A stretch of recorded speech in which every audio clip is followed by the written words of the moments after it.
अनाड़ी 1993 की भारतीय हिंदी भाषा की रोमांटिक ड्रामा फिल्म है जो सूरज प्रोडक्शन के बैनर तले डी राम नायडू द्वारा निर्मित और के मुरली मोहन राव द्वारा निर्देशित है। फिल्म में करिश्मा कपूर के साथ वेंकटेश फिल्म व्यावसायिक रूप से सफल रही है और वर्ष की सबसे अधिक कमाई करने वाली फिल्मों में से एक बन गई है। यह 1991 की तमिल फिल्म चित्ता थम्बावी की रीमेक है जिसमें वेंकटेश ने चट्टी की अपनी भूमिका दोहराया है। कहानी की शुरुआत समाप्ति जमींदारों की दुनिया में एक बच्ची रात नंदानी सिंह के जन्म से होती है। इसका शब्द उन ग्रामीणों के लिए कानून है जो अपनी ज़मीन पर काम करते हैं। नंदिनी के 3 भाइयों ने लड़की के सम्मान में दवा दी थी। स्थानीय गायक के युवा बेटों को कार्यक्रम में गाने के लिए लाया जाता है। तीनों भाई नंदिनी को अपने बच्चे की तरह पालते हैं क्योंकि उनके माता पिता की मृत्यु हो चुकी थी। 5 साल की उम्र में एक ज्योतिषी भविष्यवाणी करता है कि नंदिनी परिवार में बहुत खुशियाँ लाएगी, लेकिन उसकी शादी उसकी पसंदी पर आधारित हो, ना कि उसके बड़े भाइयों की पसंद पर हो। इससे भाई नाराज हो जाते हैं और ऐसा होने से रोकने के लिए उसका पालन पोषण घर की सीमा के भीतर ही किया जाता है। उसकी पढ़ाई घर पर ही होती है और जब वह बाहर जाती है तो सभी पुरुषों को नंदिनी से छिपाने की चेतावनी दी जाती है और कहा जाता है कि नंदिनी को देखने पर गंभीर परिणाम भुगतने होगा।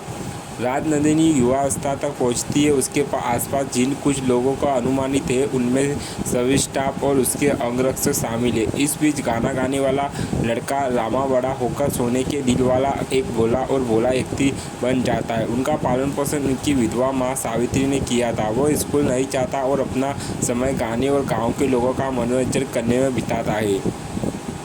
एक दिन अंगरक्षक को राम से झगड़ा हो जाता है और राम उनकी पिटाई कर देता है। राम के भोलेपन और युद्ध कौशल से प्रभावित होकर नंदिनी के भाई राम को नंदिनी के अंगरक्षक और बटलारा के रूप में नियुक्त करते हैं। इस बीच नंदिनी को अपनी स्वतंत्रता की कमी पर नाराजगी होने लगती है। वह अपने भाइयों की जानकारी के बिना राम को गाँव दिखाने के लिए बरगलाती है। राम उसकी इच्छा पूरी करते हैं और उसे गाँव दिखाता है, जिसके परिणाम स्वरूप नंदिनी बीमार पड़ जाती है। नंदिनी के बीमार होने और भाइयों द्वारा पीटे जाने के लिए राम को दोषी ठहराया जाता है।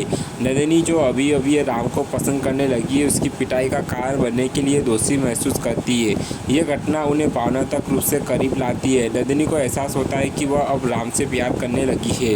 एक दिन एक फैक्ट्री कर्मचारी को नंदिनी पर घूरने के लिए दंडित किया जाता है। वह नंदिनी को उसके भाइयों की स्वामित्व वाली नई फैक्ट्री के उद्घाटन पर मारने की साजिश रचता है। राम ने साजिश को सुन लिया और नंदिनी को बचाने की बेताब कोशिश में उस पर झपट पड़ा और अनजाने में उसे सार्वजनिक रूप से छू लिया। नंदिनी को कोई आपत्ति नहीं है और वह यह तक देकर राम का बचाव करती है कि राम सार्वजनिक रूप से ऐसा कुछ नहीं करेगा, लेकिन उसके भाई नाराज है। उन्होंने उसे हद तक पीटा कि वह लगभग मर ही गया। नंदिनी उन्हें रोकती है और उससे समझाने का मौका देती है।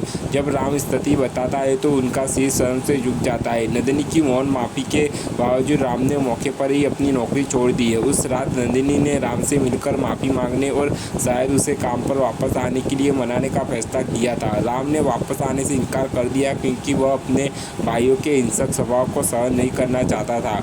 वह सोचती है कि अगर राम ने उससे शादी कर ली तो वे राम के साथ दुर्व्यवहार नहीं कर पाएंगे। वह राम को उसके गले में एक शादी के चेन बंधने के लिए मनाती है जो उसके भाइयों से बचाएगी। राम कुतिया की पवित्रता को समझे बिना जैसा कहा गया था वैसा ही करता है और उसे ऐसा एहसास नहीं होता है कि अब उसने शादी कर ली है। राम काम पर वापस आता है और नंदिनी की जान बचाने के लिए भाइयों द्वारा उसे उच्च स्तर का सम्मान दिया जाता है। नंदिनी भी अपने पति की देखभाल करने में अपनी भाभीियों का अनुकरण करने लगती है।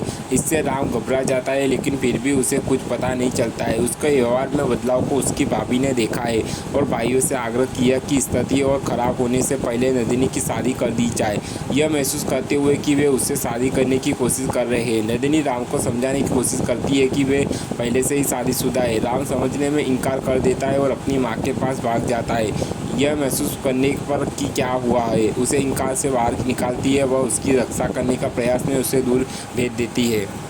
भाइयों को पता चलता है कि क्या हुआ है और वे राम की मां को अपमानित करने की कोशिश करते हैं ताकि वो यह बता सके कि उनका बेटा कहां छिपा है। समय रहते उसके बेटे ने उसे बचा लिया है, जो भाइयों को लगभग मार ही डालता है। भाइयों की पत्नियां उन्हें मारने से रोकती है और नंदिनी को बचाने के लिए कहती है, जिसने अपने भाइयों को यातनापूर्वक कृत्यों को सुनाने के बाद उन्हें गले लगाकर आत्मविनाश सहारा लिया है।